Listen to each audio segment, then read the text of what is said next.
पुण्यामध्ये सोबत येण्याचा प्रयत्न झाला।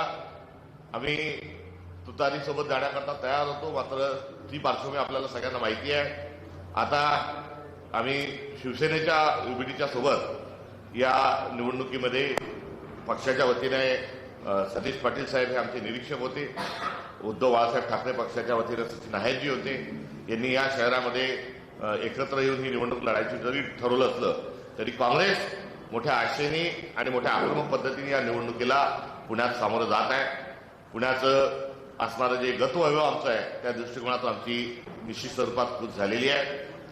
आघाडीमुळे सातत्याने काँग्रेस पक्षाला कमी जागा इथे लढाव्या लागत होत्या। यावेळेस आम्ही मोठ्या प्रमाणावर आमचे कार्यकर्ते मैदानात उतरवलेले आहेत। आमची नेतृत्वाची पहिली नव्हे तर दुसरी, तिसरी, चौथी बळी या निवडणुकीत आलेली आहे आणि सातत्याने आमच्यावर आरोप जरी होत असले तरी या निवडणुकीनंतर काँग्रेसचा कायाकल्प झालेला आपल्याला निश्चित दिसेल, हा देखील विश्वास नव्हे तर याची गावी आजच्या प्रसंगाच्या निमित्तानं या ठिकाणी देतो। आमचा जाहीरनामा, आमच्या जवळ महापौर, एकापेक्षा एक अनुभवी सरस अशा स्वरूपाचं अग्रणी नेतृत्व आमचं आहे।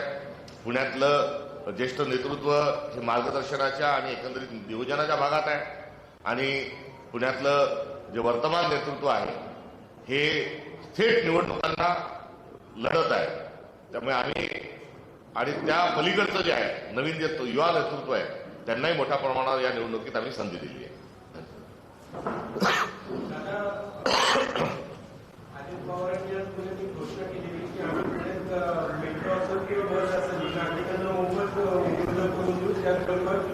महिलांना 5 लाखापर्यंत बिनवेदिक पद्धतीने शाळेत त्यांना टॅबलेट मोफत देऊ। तुम्हाला वाटते की प्रत्यक्षात करू शकेल? यापूर्वी राज्य सरकारने लाडक्या बहिणीचे 1,500 ते 2,100 रुपये करून सांगितलं होतं, ते जसं केलेलं नाही। शेतकऱ्याची कर्जमाफी करू जसं सांगितलेलं होतं आणि ते झालं नाही। एवढंच नाही तर एकी थाली के चट्टे बट्टे म्हणत असताना नरेंद्र मोदींनी